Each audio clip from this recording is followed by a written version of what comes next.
So mga par, sa naging panayam nga po ng head coach na Ramon Cardenas na si Joel Diaz, matapos ang umatikabong bakbakan ng kanyang alaga, kalaban ng Japanese monster na Naoya Inoue, kung saan mga idol natanong po siya dito kung ano ba ang kanyang reaksyon sa laban ng kanyang alaga na si Cardenas, kalaban nitong si Inoue, at kung pwede ba daw mga idol, ialin tulad si Inoue sa prime na Manny Pacquiao. Aniya mga idol, masaya daw siya sa nangyari sa bakbakan ng kanyang alaga. Ginawa daw nito mga idol ang dapat niya gawin sa bakbakan, kalaban ng Japanese monster, pero sadyang kinapos lang daw sila mga idol. Bagamat sa kabila na daw nito mga boss, pinaalam ni Cardenas sa lahat na kaya nito gibain si Inoue sa bakbakan. At sa naging tanong naman mga idol, patungkol sa komparison ni Manny Pacquiao at Naoya Inoue, prangka po na sinabi ni Joel Diaz mga idol, not even close daw si Inoue kay Pacman. Ibang level at mundo daw si Pacman kay Inoue. Pagkalaban mo daw si Pacquiao mga idol, hindi ka daw makapag-prepared sa laban sa dahilan na saan ka naman daw kukuha ng sparring mate na kagaya gumalaw ni Pacquiao, kaliwete at mabilis sumuntok. Napaka-basic lang daw mga idol ni Inoue sa bakbakan. Andyan lang daw ang hapon sa harapan ng kanyang kalaban. Basic punch at counter lang daw si Inoue. Si Manny Pacquiao daw mga idol nakakapagod labanan. Bukod daw mga idol, sa physical ang dudurugin sa'yo ng Pinoy legend. Pati mentally state mo daw mga idol, wasak kay Pacquiao. Paikot daw kasi sumuntok si Boss Manny mga idol.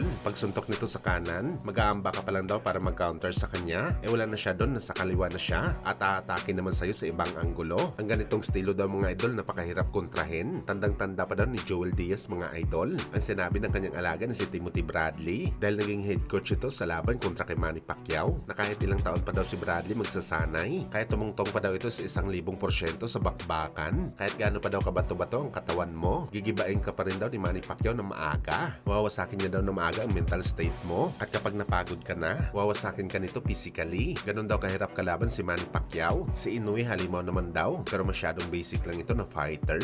He's more of a basic fighter than Pacquiao. Pacquiao was very elusive, and he drained you mentally before he beat you physically.